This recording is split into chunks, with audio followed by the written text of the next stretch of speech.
So I want to take a moment to take a look at ANF and go over what I call looking for volume markers.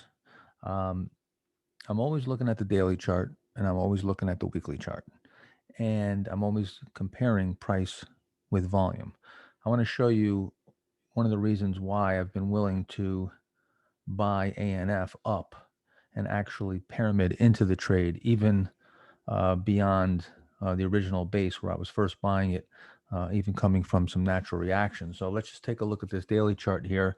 You can see, and I'll just get my little, hold on a second. Let me get my pointer here. This makes it a little bit easier for you to see. Oh, that didn't do it. Hold on. Sorry about that. There it is. Okay, so originally we came through this little pivot right here, which was coming off of what I call a low cheat. I was watching it and was almost buying it on January 4th. And then we got that little reversal recovery outside day on January 5th. That was where I also was thinking of buying it. But I said, let me just watch it um, and see what it does here. I had a feeling that it might pull back. This was wedging up a bit and didn't really form the right side fully. So I waited for a few days and it came back in and it pulled back to the top of that breakout, and then I bought it on the way as it turned back up on um, January 11th, and it got above the high of January 8th, which was a Monday, getting above the Friday's high. That's where I entered the first position. Now, a few things about this. When I'm buying a pullback, I'm not actually buying as it's pulling back. I'm buying as it's turning up from the pullback. So even though I may be buying a pullback, I'm still waiting until the stock turns up and I'm buying it on the way up. So I very seldom, if ever, am buying on the way down. I'm always trying to get all the trends, all the movement in the direction of my trade. Okay, so anyway, now I did a little bit of trading around my position. I did sell some out into this rally, and I came back into it. But you could have very easily been just building your position either way. Pretty much the same, the exact same decisions would be made. So now we pull back here. You have a natural reaction that just pulls back, just like this pullback came right to the top of the low cheat. This pullback came right to the top of the cheat. And then you can see as it starts to turn back up, it goes inside intraday, turns back up, and again, I'm buying on the way up. So I add to the position right here. Now again, pulls back again, comes back down to the 20-day, starts turning back up, and I'm adding again on 211. Now, a few things to take a look at. Number one, if you take a look at the daily volume, you'll see that there is virtually no selling whatsoever. Once you form this base, it's all blue bars. There's just hardly any selling. Well, there's no selling whatsoever above average volume.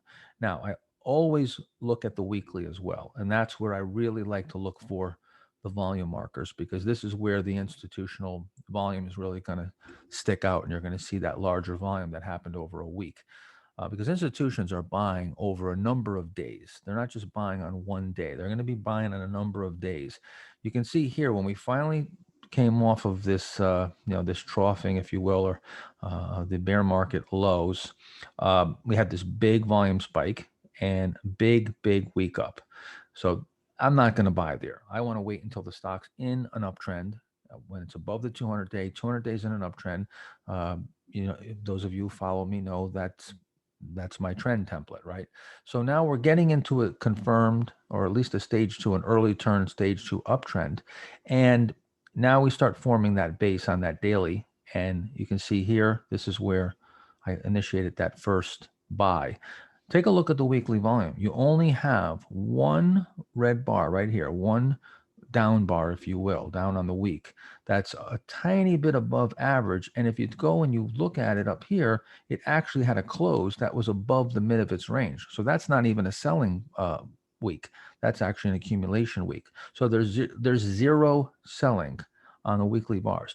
That's exactly what I want to see. I want to see that selling vacuum. I want to see very few volume markers on the downside. And if I do see them, I want to see them coming on the left side of the base, and not you get, not a lot of volume on the right side where you're forming that pivot where it should be quieting down, where supply should stop coming to market. And if you come and you look over here, you can see as you form that pivot where I'm buying, you see how the volume came way down and then it started expanding again on the upside. That's picture perfect price and volume action. That's precisely what you want to see. Now, this stock from my first buy is up about 30%. From the second buy, it's up about 17%. And from the third buy, it's up about 11%. So you take all that, and if you were even just scaling in, you'd be up 20% on the position. So that's how I play this ANF. And now we've gone through one, two natural reactions. I usually go through anywhere between one and three natural reactions, and then I'm looking to sell into strength. So this is a stock now that I'm looking to, if this stock should start running up here and accelerate its advance, I would sell right into the strength and nail down a profit and potentially get a profit of well above 30% on that first buy. And again, value stocks, this is sort of a value turnaround situation play. They're starting to come in vogue here now. We're seeing a rotation from growth into some of these value names, and that was starting to show up back here a couple months ago. All right, just wanted to give you a little bit of insight into how I handle that and how I'm looking at volume.